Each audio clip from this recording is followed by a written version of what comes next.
Attention, attention, all personnel. Incoming podcast. This is MASH Matters. Welcome to MASH Matters. Wow, right from the get-go. I thought maybe my voice will hold up through at least the first half of the podcast, but no, right out of the gate. Listen, it doesn't matter because, and I know you're a very happily married gentleman, but hey, that voice is kind of like a babe magnet, you know? The babes out there go, boy, he sounds great. Oh, okay. So let me try this again. Okay, good. Yeah. Welcome to MASH Matters. This is the podcast celebrating the classic television series MASH. I am Dr. Love. Alongside my friend, Igor Straminsky, Mr. Jeff Maxwell. Hello, Jeff. Hi, Ryan. So good to talk to you. It's really nice that we're able to do this podcast, isn't it? Yes. Feel the love. Feel the love, hear the love, smell the love. Well, no, never mind. No, don't do that. Don't do that. It's an adult show now, isn't it? It's turned into an adult MASH podcast. Matters After Dark. So as you can tell, my voice is shot. I've continued to be sick, and the stuff that I've dealt with forever, it's claimed my voice now. Mm-hmm. Mm-hmm. The good news is you're not going to have to listen to me talk very much because we're going to listen to you. We are going to be playing a lot of your voicemails. Yeah. It's great because we get to hear these questions and comments directly from you, and I like that. Yeah, we get to hear the voices out there that mean something, the voices that want to hear the answers to our questions, of which we will have none. Right. And that's important on MASH Matters. We want to hear voices that don't sound like this. So let's jump right in. Right out of the gate, John is going to tell me how wrong I am. Hi, this is John Hobden from Allen, Texas. My call is about a little discrepancy on Ryan's description about Father Mulcahy's bingo game. Father Mulcahy did the bingo game in 3 different episodes: Crisis from Season 2, Ain't Love Grand from Season 7, and The Moon is Not Blue from Season 11. The argument between Igor and Charles about the beans was the last one. The Moon is Not Blue. Ain't Love Grand just had Potter next to Margaret, and she kept winning bingo games, and he was mad about it. Anyway, just wanted to point that out. It was a different episode. It's hard to keep them straight. I don't remember much about them. I know that Mulcahy keeps using biblical terms, and he had to say, no, can't use him, gosh. I kind of like that. Anyway, I'll keep listening. Thanks. Bye. Well, look at you. Look at you, Ryan. Yeah, I know. This is an important moment here for MASH Matters, I think. And, you know, I knew that at the time. Mm-hmm. I thought when you said the title of that, I went, I don't think so. But I don't know anything. So I didn't feel comfortable to say, no, you're wrong, because I had no idea. But now John has stepped in for me and has given me the strength to go on. He has empowered you to tell me how wrong I am. Absolutely. Thanks, John. All right, let's hear from another John. Hey, Ryan and Jeff. John J. Cashman checking in with you from New Jersey. Just listened to episode 125, another classic episode of MASH Matters. Especially enjoyed the videos that you posted. The one with Mclean Stevenson for Gulf Oil, that was the genuine classic. And as a true aficionado of classic TV, I could not help but notice that around 7 minutes and 30 seconds, the background music became the theme from the old Donna Reed show. I expected to see Paul Peterson and Shelley Fabre pull up at the pump. That was really cool. The one from Class of 55, that pilot that did not sell. If you listen closely in the beginning, you will learn that one of the nicknames of Alan Alda's character was Hot Lips. That's amazing because you have Hawkeye playing Hot Lips, getting his picture taken by Klinger on a camera that he may or may not have gotten at Little Chicago. I especially enjoyed all the suggestions for the name for MASH fans. Swamp Rats is my personal favorite. I like the way it rolls off the tongue. And a while back, you had asked people what their favorite catchphrase was from MASH. I will have to get back to you on that one. So Ryan and Jeffrey, take my advice. Have a banana daiquiri and chew your cabbage twice. Thank you, John. So he's referring to some videos that we have in the show notes for episode 125, including an old Gulf Oil industrial film that starred Mclean Stevenson and an unsold pilot from 1972 with Alan Alda called Class of 55. And you can watch both of those if you go to mashmatters.com, find the show notes for episode 125, and click on the link and you'll find those videos. And after watching the pilot with Alan, and I love Alan, beyond. He's the greatest guy, greatest talent. I've spent a lot of time with him, and he's a wonderful, wonderful human being. But I get why that pilot didn't sell. Yeah.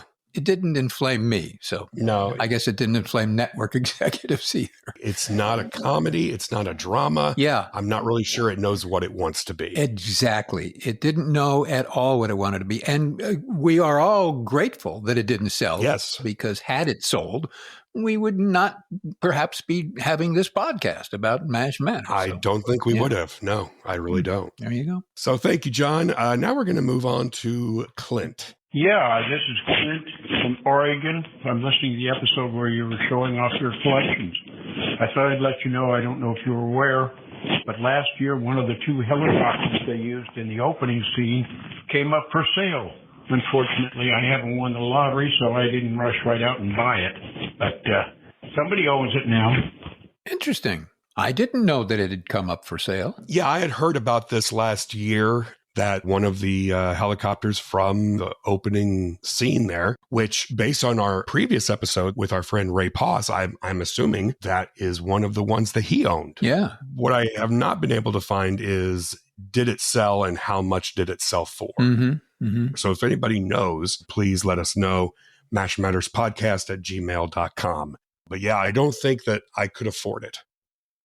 I thought about it, but after all these years, I don't necessarily think I want to fly in it. I just, slight hesitation getting in the thing, I don't know. Just saying. I mean, it would be a conversation starter, that's for sure. Yeah, yeah. I'd put it out in the front yard and kind of sit in it, but I don't know if I'd take off in it. Charge people $5 a pop to come and sit in it with you. Absolutely. All right. Here's another voicemail about some of the equipment used on the show. This is Ron. Good day, guys. Ron Crawley here from Spartanburg, South Carolina. I'm very late to the podcast, only about 100 episodes behind, but I really like what you guys have put together, what I've heard so far. I just received Igor's cookbook, and I'm looking forward to that as well. But you may have covered this topic before. Just feel free to skip me if you need to, and I can catch up later. But as an amateur military historian and a collector of U.S. Army equipment, I spend a lot of times looking for anachronisms, in the background and in props and things like that. And believe me, it's really a tough job because the prop master seems to have been pretty careful about what they put into a scene. Do you have any thoughts on how those materials were sourced? Was there any real effort to make sure it was all authentic? I would think a TV comedy wouldn't really be as concerned with that kind of detail. But in the meantime, here's looking up your old address, Ryan. Interesting question, Ron. Thank you. That's kind of an interesting thing to be do as a hobby, to collect those kinds of things. The prop master on the show is named Doug Stubbs. Great guy. I don't know exactly how much effort went into making sure that all of the military equipment was accurate. I would imagine there was some, otherwise the show would look like a bunch of idiots. So I imagine something went into it. But Doug was a great guy and did a terrific job providing all of the props for it. And unless Mr. Patrick knows something more about this? He doesn't. No, he doesn't know.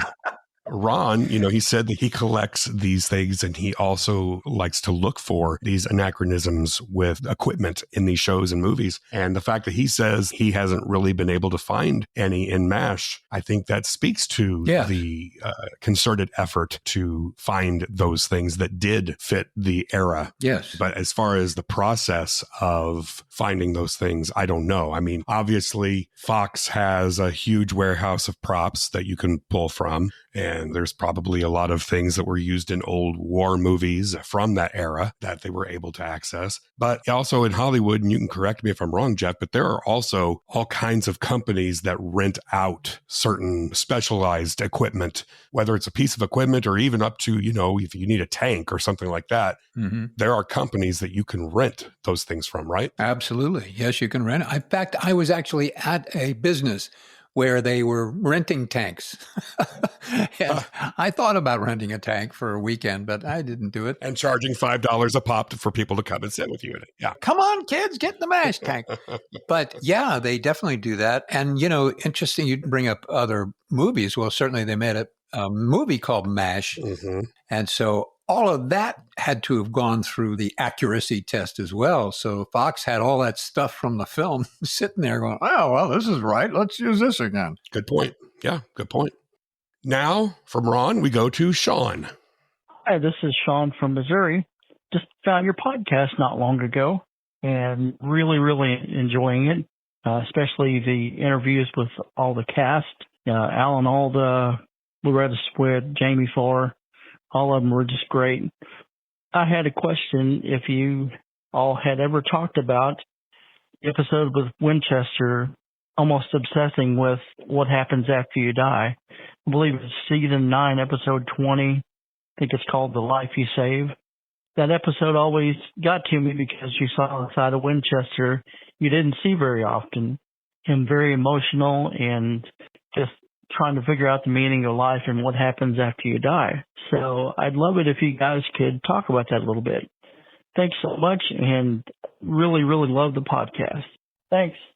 Thank you, Sean. That episode, The Life You Save from season 9, as he said, is another big episode for Charles. And it is one of the reasons I love Charles as a character. It would be so easy to just play him as a one-note, pompous New England elite through the entire run. But they found ways to humanize Winchester in the way that they couldn't do with Frank. This kind of episode would never have worked with Frank. But the fact that Charles had experienced death very closely to him at an early age, he became obsessed with it. And it's just peeling back another layer of the onion that is Winchester and showing that there is so much more than just that superficial snobbiness. This adds so much more depth to the character. And of course, David Ogden Stiers, being such a fantastic actor, he did a tremendous job with it. So it's hard to say that's a favorite episode of mine because it deals with such a dark, heavy subject, but it is one of my favorite Winchester acting moments with David Ogden Stiers. You know, Ryan, I want to thank you for reading what I wrote for you to say absolutely perfectly. Oh, thank you. You did that brilliantly. I've rehearsed it in front of a mirror all morning. Thank you. No, that was a wonderful statement about that character, about the show, and about the writing. As a matter of fact, do we know who wrote that episode? I don't. That was written by John Rappaport and Alan Alda. Aha. Okay. Very good. A great team. Certainly a great team to write that episode. Yeah. You know, I think that also speaks to the brilliance of MASH to be able to present that kind of episode and still do funny stuff around it. I mean, that's certainly a heartfelt kind of experience to go through. And yikes, to be able to do that and still have a funny show is really specifically wonderful to the show MASH, which is why we all love it and respect it so much, I think. But what do I know? Yeah. No, I agree. Thank you, Sean. All right, moving on. We still have a lot of voicemails to get to. This one is from Michelle. Hi, Jeff and Ryan. This is Michelle from Michigan. I have been watching MASH and continue to since it went on the air. One of the things that I have noticed is that many schools in the Big Ten are featured in episodes of MASH, and I wondered if there was some connection to one of the writers on the show. And coincidentally, my husband and I went from Michigan, University of Michigan, to Michigan State to watch the final episode. So that's another Big Ten connection that we have to MASH. Keep up the good work. Thank you, Michelle. Interesting that, yeah, the Big Ten schools do tend to come up a lot in MASH. And I don't know that there is a connection. Obviously, University of Illinois was in the Big Ten at the time. And, you know, that heavily favored into the show because that's where Henry went. My only guess is that the Big Ten at that time tended to be kind of a upper Midwestern cluster of schools. So you had Radar from Iowa, Henry from Illinois, and Klinger from Ohio. And I just wonder if it naturally worked better with the writers that anytime they brought up a school or a football team, it tended to be in that Big Ten group. But I don't know, because if you look at like all of the writers from the show, they really didn't have connections to those schools. I don't know. Jeff, do you have any idea? I don't know. I'm a huge badminton fan, so I'm not really familiar with even what the Big Ten is. Well, here's a fun question. How many schools are in the Big Ten currently? God, why do you embarrass me like this in the front of everybody? Can we cut this out and we just move on? No, I want to know what you think. How many schools are in the Big Ten? All right. Wait a minute. Hold on. Let me get the 25. Yeah. Carry the one. Linus time. 1, 3. I come up with either 8 or 10. You would think it would be 10, right? Oh, yeah. Oh, that's right. Yes, 10. Is that your final answer? Well, if we're not talking about shuttlecocks, I don't know anything other than, yes, maybe Big Ten. There are currently 18 schools in the Big Ten. Well, I know, right? Why don't they just call it the Big 18? Yeah, no kidding. If you're going to name yourself the Big 10, then you should cap it at 10. If you know you're not going to cap it at 10, then don't call yourself the Big 10. Thank you. A brilliant statement. Yes. We have to call somebody about this. All right. Well, we are going to now be visited by a ghost of voicemails past. You may recall many, many episodes ago. Isn't this fun, Ryan? Come on. We had a call from a gentleman named Toby. Toby is the one who had a problem with how we introduced the show, I believe, right? That I would always say that I was a fan of the show and that you were on the show. Yeah. Toby blessed us with 3 voicemails here, and we're going to play all of them. Here's the first one. Here's Toby. Hey, guys, it's your old pal Toby again. I was just listening to the Adam Ferrara show. Episode 264 might be something to throw out there for the MASH fans. There's a MASH connection in there. One of the MASH children is on there. Helped out with the theme song, and his dad was part of MASH. Check it out, guys. Catch you later. So he's referring to the Adam Ferrara Show, which is a podcast with guest Danny Tedesco. Danny is the son of Tommy Tedesco, who is part of the Wrecking Crew and who plays the guitar on the MASH theme song. So if you're interested in listening to that episode, I'll put a link to that episode in the show notes for this episode of MASH Matters. But again, that's the Adam Ferrara Show with Danny Tedesco. All right. So that's Toby's first call. Here's Toby's second call. Hey, Jeff and Ryan. It's your old friend Toby again. I hope Jeff's snow surgery is going good, or maybe it's Ryan's snow surgery. I don't know. It's been so long since you guys was able to release the podcast. I forget who was who. But anyway, I was listening to the podcast where you guys first met each other and about the phone number that Igor first promoted his cookbook on. I actually called it, and they want to know if you're over 50 or not over 50, and you can get a free Medicare device. So maybe Jeff or Ryan, whoever was on the show, needs to be looking into that now. That way, if you fall down and you can't get up, you can get help along the way. Y'all take care. Bye-bye. Bye-bye. Bye-bye. Hey, Toby, you got to go to a comedy store or something and do 10 minutes. Wow. I have no idea what you're talking about, actually. But that doesn't mean that's not an insult. I just have no idea what he's talking about. So the episode where we played the interview where you and I first met on the radio station. In that interview, you gave a phone number. You could call and order the cookbook. Yes. Okay. You had a website. And you also had a phone number, and that phone number we listed in the episode. And so Toby took it upon himself to call that phone number, and apparently you can't order the cookbook from that phone number anymore. But you can order a Medicare? Something with Medicare, yes. Medicare, yeah. Hey, it may be helpful to people, to heck with a cookbook. I mean, the Medicare thing may help somebody a lot more than the cookbook. See, what you need to do, Jeff, is you need to contact that group and sell them some of your books so they can pass along the book. If somebody calls for Medicare, but maybe they don't qualify, they can still buy your book. That's right.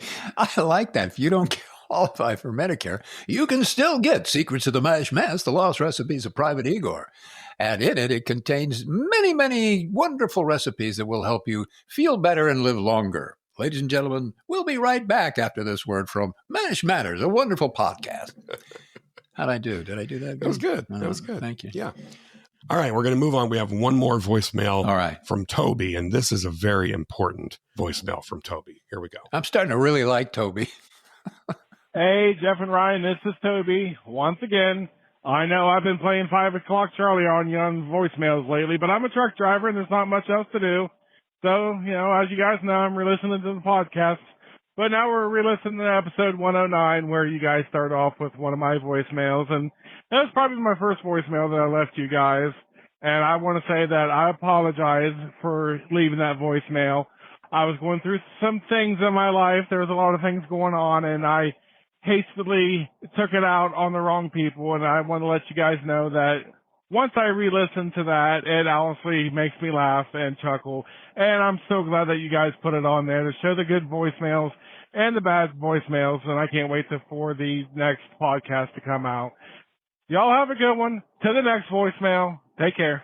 Oh, well, that was sweet. Gee whiz. I think we've come full circle with Toby. Absolutely. My heart went out to him when he said things going on. I mean, things go on in all of our lives, and he's a truck driver working hard. I know truck drivers, and they work very hard. That isn't an easy thing to do. And it's sometimes very lonely and difficult, and you have to put up with drivers and crazy people and stuff like that. So hats off to you, Toby. Thank you for saying that, and it's really nice. Please keep listening, and please keep calling in with as many wonderfully stilted recordings as you feel comfortable with. Doesn't mean we'll play them, but you can call as many times as you want. Yeah. Thank you, Toby. Apology accepted. Yeah. All right. Let's move on now. This is from Mike. Mike from North Carolina. I see that in the July-August 2024 edition of Reader's Digest, they have a section on best drinks from each state. And for Iowa, it's knee-high grape. It says fans of the TV series MASH cherish scenes with the knee-high grape-sipping Corporal Walter Radar O'Reilly, who hails from Ottumwa, Iowa. But you don't need to be a homesick GI to enjoy this nostalgic drink. Thank you, Mike. Interesting. Even though we deemed this podcast a grape knee-high free zone, what I found more interesting from Mike's voicemail is that Reader's Digest is still a thing. Did you know that? No, I did not know it was still a thing. No. Wow. I can't remember the last time I saw a Reader's Digest. No. It used to be in the market. It used to be in supermarkets everywhere. You walked by the thing in the Scandalous magazine, and then there was Reader's Digest. Yes, which is wholesome. Yes. And they would have humor and these short stories. And of course, Reader's Digest was also known for taking novels and condensing them down. In fact, Potter even mentions that in one of the episodes. He says that Mildred can never figure out what they take out of those novels. But I had no idea that Reader's Digest was still publishing. Mm-hmm. I guess I need to pay more attention at the old supermarket. Right. Instead of being aghast at the prices that you're paying. You can look around a little bit. That's true. I don't know how much it costs to buy a copy of Reader's Digest anymore either. Okay, let's move on now. Here is a voicemail from Steve. Hi, Jeff and Ryan. This is Steve from Moorhead, Kentucky. Just watched one of my favorite episodes, number 11, season 9, No Sweat. Jeff, I love the scene with you in Winchester in the mess hall where he is sorting out his tax papers and he's finally got things done. And you decide you're going to be helpful and you bring over a big fan and you turn it on and it blows all his papers all over the place. I wonder if you can tell us if you remember filming that episode or that scene and what it was like. Really love to hear what you have to say. Thanks. Really enjoy the show. Well, Steve, thank you. Thank you for leaving the message for us, and thank you for watching the show, and thank you for listening to the podcast. And just generally, thank you for everything you do. Yes, I do remember pieces of it because it was a few years ago. And I remember dragging that fan because that was a big fan. And I remember dragging it across the floor and it was bouncing. The first time I did it, actually, I think it made too much noise or something like that. We had to do it again. So we did it again and I dragged it across. And then the joke of me turning the fan on and blowing all those papers around was not obvious to Igor at the time. And it was not obvious to me. I tried to be Igor in those scenes and try to, if it wasn't obvious to Igor, it wasn't going to be obvious to me. So that was a little acting thing I used to do. But I did that. And when it went on and we turned the fan on, now I don't remember exactly how they blew everything away. I don't remember that part of it. I don't remember was that fan or they did it differently. I don't remember, but I remember that, and I remember his reaction to it, and I remember thinking it was a kind of a really fun thing to do, and I liked making faces at the fact that I had done that to him.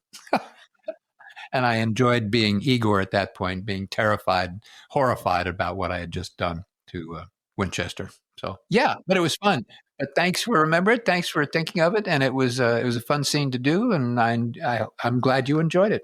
And we discussed this many, many moons ago here on the podcast, but in that episode also, you don't wear a hat and your hair was curly. Right. In fact, right. I believe we called the episode of the podcast Igor's Perm.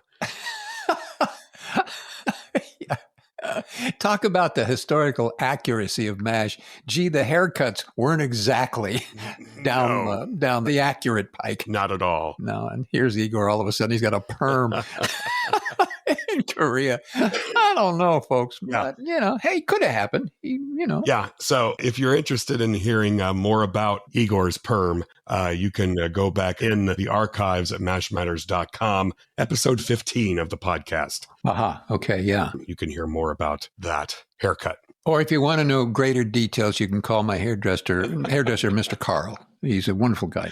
All right. Moving on. Here is a voicemail from Nyla. Hey, my name is Nyla. I'm the general manager at KCSB FM in Santa Barbara. That's the college and community radio station at the UCSB campus. And I've been doing a show there for like 4 years now. It's a rock show. But I just wanted to say I've just started listening to the MASH Matters podcast. I think I'm on like episode 3. I absolutely love and adore the show so much. Like since I was a kid, it's my favorite show of all time. Which is really funny because I'm like 21, so nobody who I know like knows what the hell I'm talking about. So it's really nice to listen to the podcast. But yeah, no, I was going to send y'all an email in a little bit, maybe in the next few days, but I was listening to the podcast, and I know you guys have a bunch of episodes now, so I'm sure somebody has called in, but by episode 3, you still had no voicemails, so I thought I would leave one, and I just wanted to say that, like, so far, the show is phenomenal. I'm only 3 episodes in. I'll be listening to more, but thank you for, like, talking about it. I don't know. MASH still matters, I guess, but, yeah, so, this is kind of awkward, but I'm very happy to be leaving this voicemail nonetheless. Like, I hope you guys are having a phenomenal, wonderful day, and I'll probably be sending an email singing my praises shortly, but, yeah, thanks for doing what you do. I'm looking forward to listening to the rest of them, and I hope you have a good rest of your day, night, evening, etc., etc. Yeah. Okay, bye. I love that. Isn't that great? That's fun. Thank you, Nyla. Thank you, Nyla. That's so fun for all of you young people out there who still think of us and think of the show. That's so wonderful. Thank you so much. I got to go, I think. I have to go to the toilet. I'll be back in a minute. And if you would like to listen to her station that she's the manager of, it's KCSB FM. That's kcsb.org. And we'll put a link to that in the show notes, so you can click on that and listen to Nyla and her team. Yeah, for just a second, I thought she was going to offer us a job or something, but then it went away. Yeah, we don't have anybody to fill the Thursday 8:30 shift, so if you guys could swing by, talk about MASH for an hour, that'd be great. The 2 to 3 a.m. shift. You can have it as many as you want. Okay, let's move on. Here are some thoughts from Nick. Hey, guys, this is Nick Tabor from the podcast Real Talk with Sensei Nick. Big fan of yours and big fan of everything that you do. I'm running through the series of MASH again for the 30th or 40th time. Hell, who knows? I just finished the episode in season 10, Follies of the Living, Concerns of the Dead. And I was wondering what you guys thought of that particular episode, and was there any reason why Klinger saw the dead guy, and what you thought of that? Because it's one of the out of the ordinary episodes honestly a little odder than Dreams in my opinion, but it's up to y'all. And also, while we're at it too, what did you think? I don't know if you ever heard of this, but there supposedly is sequels of Captain Hooker's book, the original MASH that it all started with, that Margaret Houlihan went home and became a cult leader with a bunch of gay men. Like, what do you think about that? And if you see that, that's kind of eye-opening and pretty bizarre. But, I don't know. Just really think of, hey, keep the great work. Have a wonderful day. Thanks, guys, for doing what you're doing. Here's looking up your old address. And take my advice. Pull on your pants and slide on the ice. Thanks, dudes. Bye. You learn something every day here on MASH Matters. I did not know anything about this, and it's fascinating to hear. Thank you, Nick, for bringing this subject up because, wow, I didn't know anything about it. Of course, again, I don't know anything about anything, so there you go. Yeah, the MASH novels. So there was the original novel written by Richard Hooker, MASH, a novel about 3 Army doctors. That is what the movie was based on, and then obviously the TV show was based on that. Richard Hooker also wrote a sequel called MASH Goes to Maine, and then in 1977, he wrote MASH Mania. Then there was a gentleman named William E. Butterworth who came along to co-write with Richard Hooker, but in reality, Richard Hooker really didn't have anything to do with these books. William Butterworth pretty much wrote all of these books, and there were several from 1974 to 1977. You had MASH Goes to New Orleans, Goes to Paris, Goes to London, Goes to Vienna, goes to San Francisco, goes to Morocco, goes to Miami, goes to Las Vegas, goes to Hollywood, goes to Texas, goes to Moscow, and goes to Montreal. It's just basically a continuation of the stories of some of the characters from the original book. They really don't necessarily mix with the canon from the TV show. First of all, there's more characters in the book that were not in the show. And yeah, it kind of goes a little off the rails. Jeff, just so people don't have to listen to my voice, would you mind reading that passage from Wikipedia about our beloved Hot Lips? I would love to. Me. From Wikipedia. In the series of novels co-written with or ghostwritten by William E. Butterworth, Houlihan reappears as the twice-widowed Margaret Houlihan Wachoff Wilson. I guess that's the way you pronounce it. Both husbands having expired on the nuptial bed through excessive indulgence in her still outstanding physical charms. Her career has taken a new direction as the head of the God is Love in All Forms Christian Church, Incorporated, a cult or sect with the unusual distinction that its entire congregation consists of gay men. Most of these are extremely flamboyant, and the Reverend Mother herself is conspicuously glitzy and glittery. That's a law firm, isn't it? In Sacramento. Anyway, however, it appears that Margaret genuinely cares for her flock and is not merely shaking them down in pursuit of material gain. There you go. So all that to say, I don't recommend the novels. Yeah, I do own a lot of them. I have not read them. And honestly, I don't know if I'm going to ever read them. You know, it's kind of a progressive sort of step. I mean, I don't know. When were they written? In the 70s. It's like 74 to 77, yeah. I mean, to suggest that she's doing what I just read that she's doing is somewhat progressive for the time period, and certainly would speak positive about her in the fact that she's not shaking people down in pursuit of material gain, but cares about people, which is nice. Yeah. It just seems like weird MASH fan fiction to me. Yeah. It's like, let's just explore and go completely out there with all of these characters. Yeah. Yeah. I agree with you. Yes, it was very progressive. At the same time, of all the characters on MASH, Margaret seems the least likely to become that kind of a character. Yeah. I could see Klinger maybe becoming that kind of a character. Yeah, right. But not Margaret. Yeah. So Nick also asked about the episode Follies of the Living, Concerns of the Dead. I don't have a lot of thoughts on it. It's kind of similar to what we discussed earlier with the Winchester episode. It's very dark. It's very different.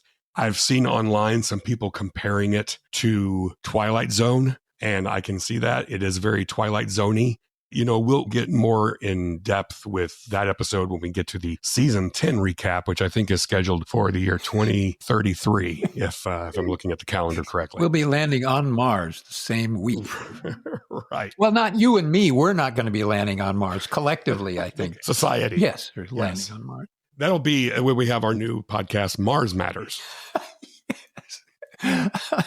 Okay, we should end now. That's good. I like that. Good night, everybody. No, we still have more voicemails to go. Okay. This one coming from Dave.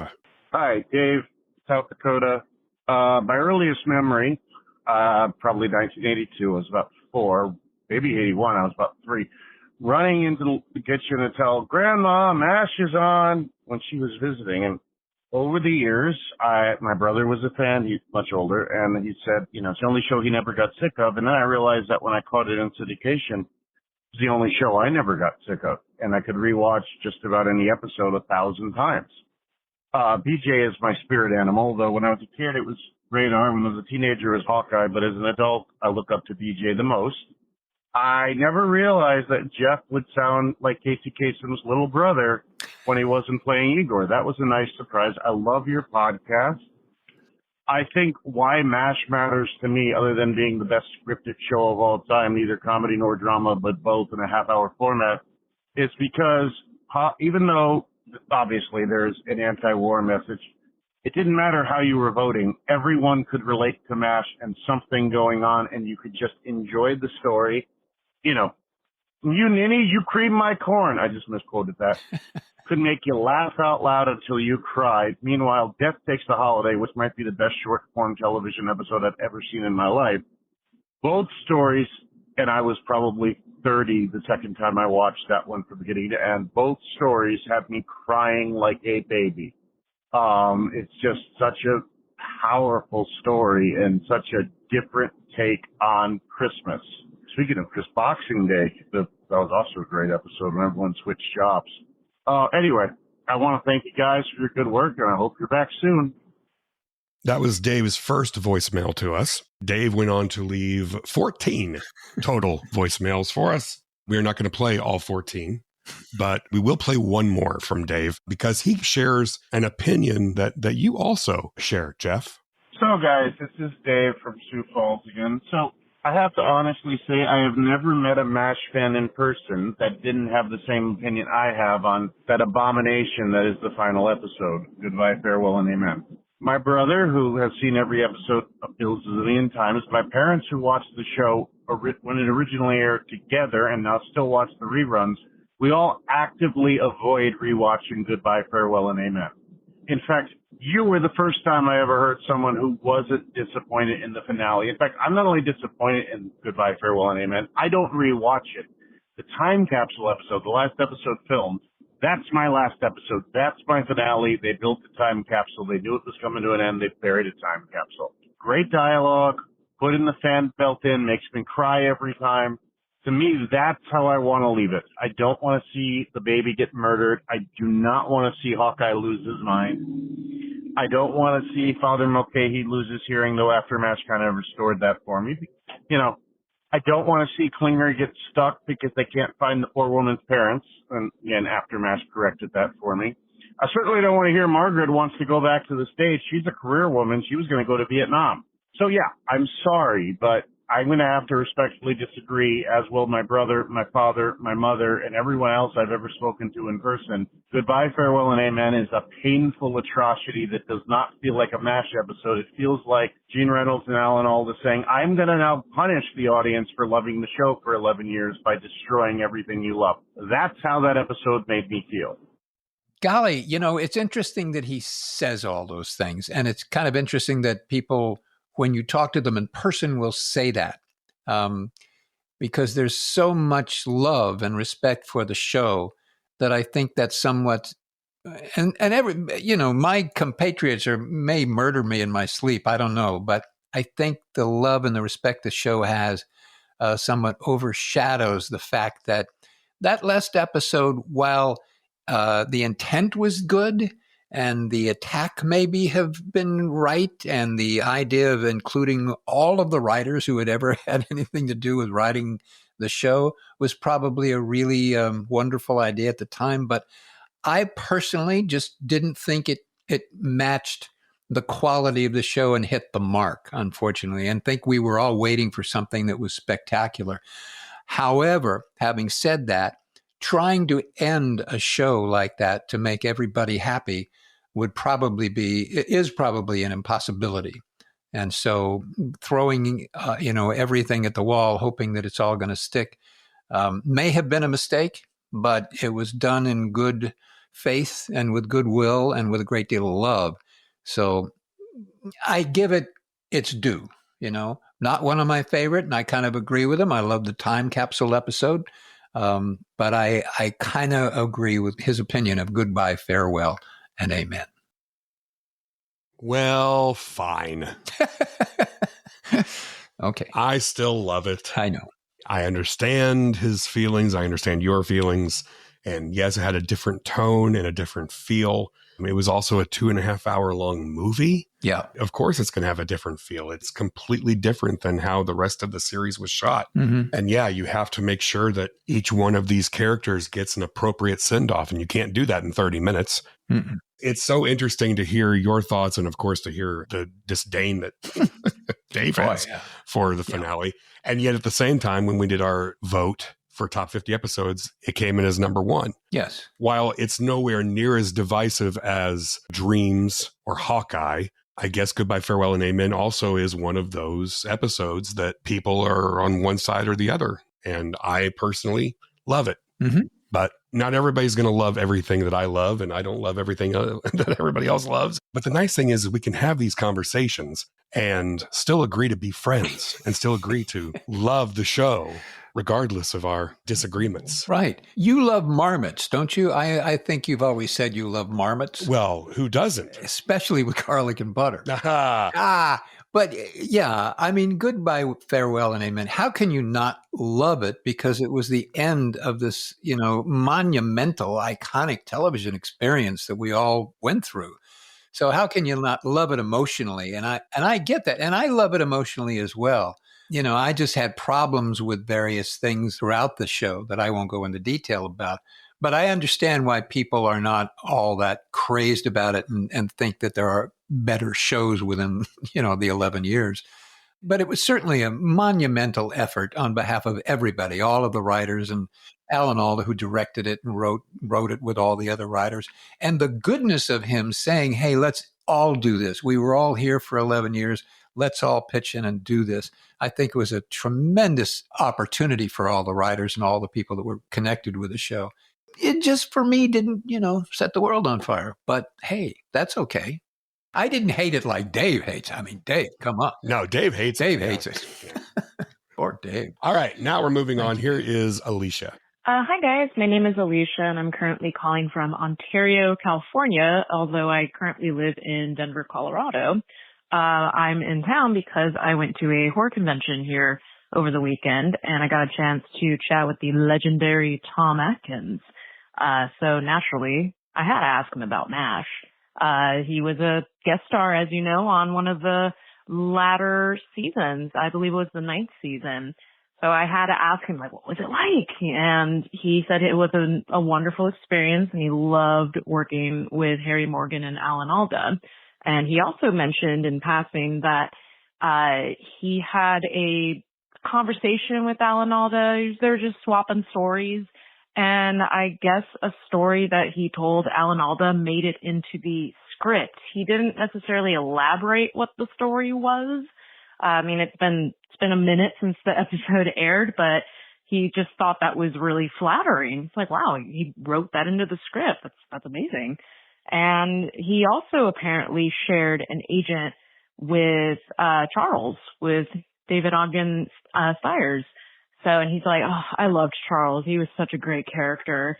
And yeah, I just thought I would relay this encounter that I had with you guys. He is a very, very lovely person, and he does conventions all the time. So if you guys have an opportunity to meet Tom Atkins, by all means, you will not regret it. He's very personable.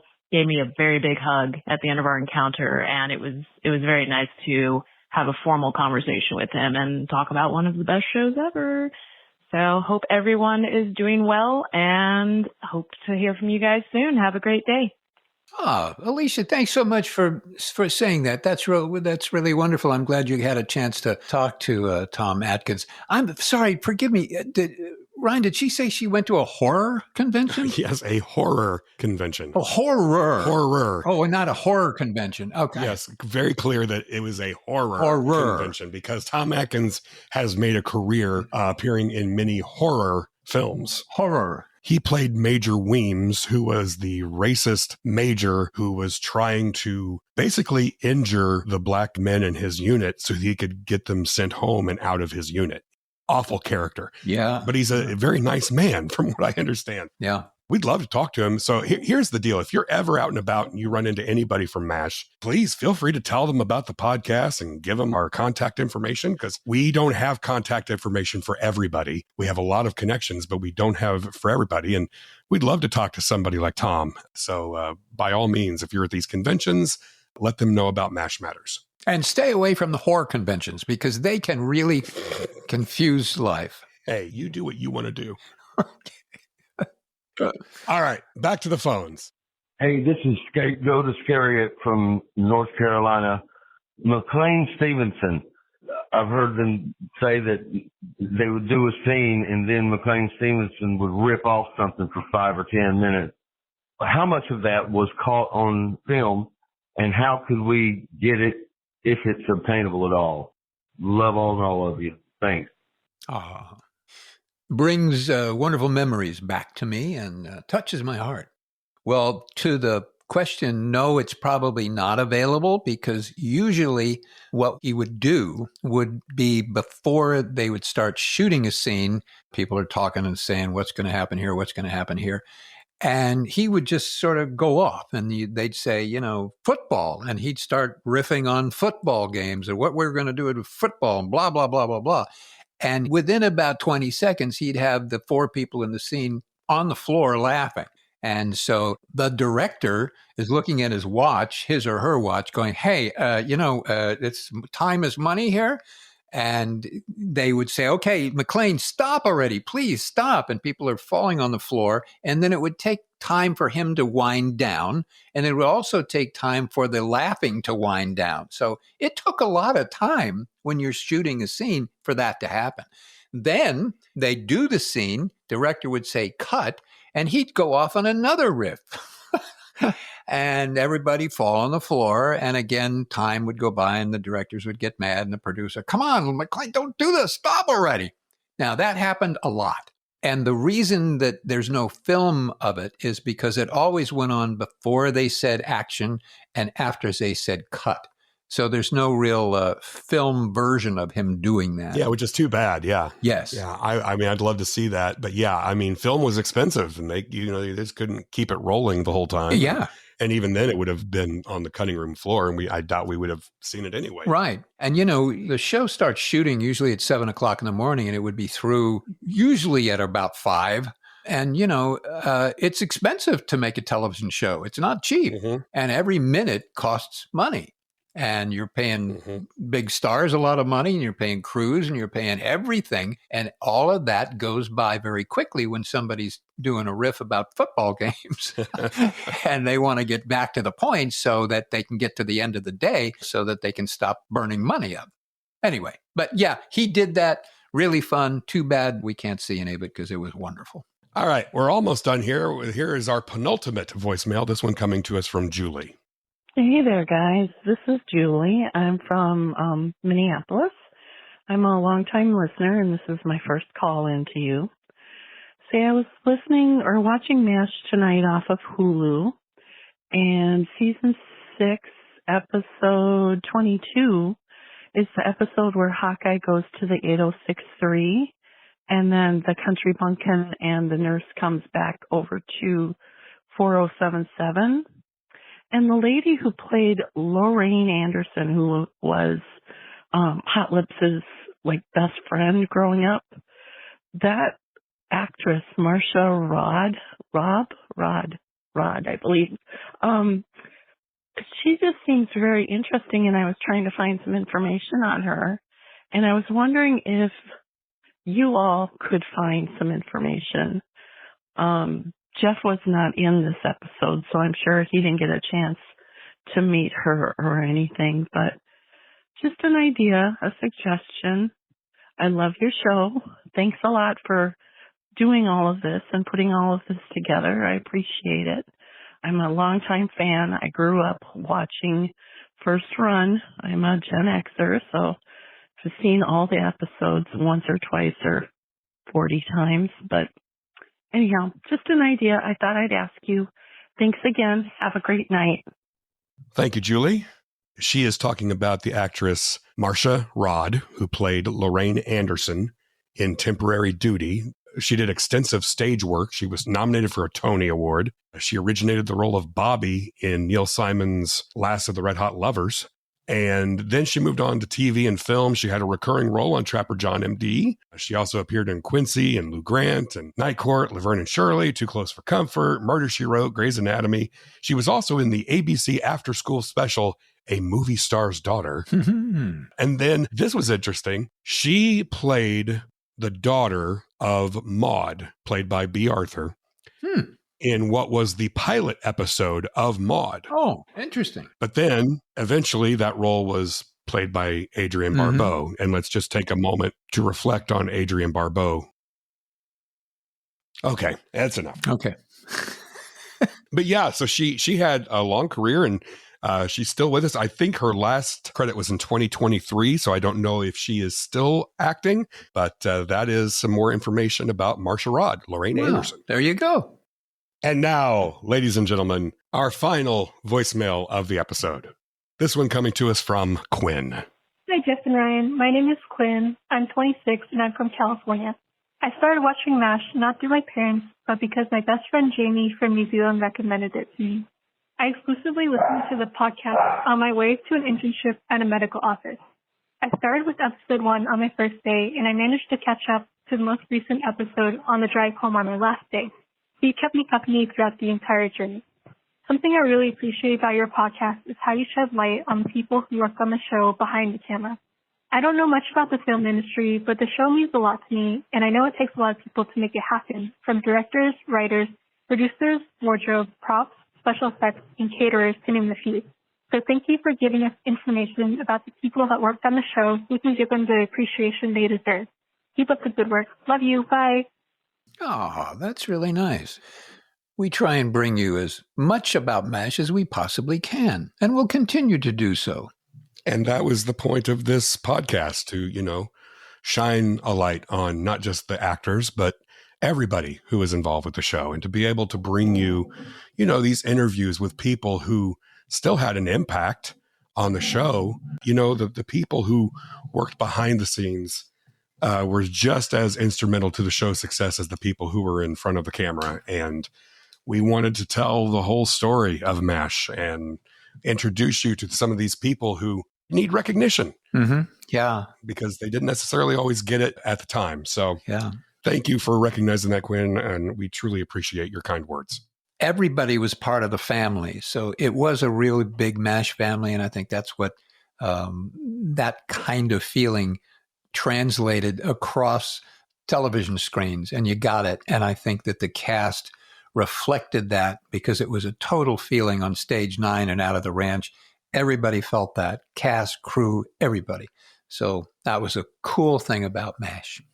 We should do a podcast about it. What a good idea. Oh, do you have time? No. I also don't have a voice. Oh. Why would anybody want to listen to a podcast with this? No time, no voice. I don't know if the podcast is a good idea. Oh, but it is. And we will continue with the podcast, come hell or high water or scratchy voice or whatever. Thank you for everybody who left us a voicemail. If you would like to leave us a voicemail, you can do that. It needs to be under 3 minutes in length by calling 513-436-4077. You can find that number at the Contact Us link on our website, mashmatterspodcast.com. And if you listeners out there feel that Ryan's voice is genuinely a babe magnet, please let him know that, because I'm sure he'd appreciate it. Yeah, so would my wife. All right. Until next time, here's looking up your old address.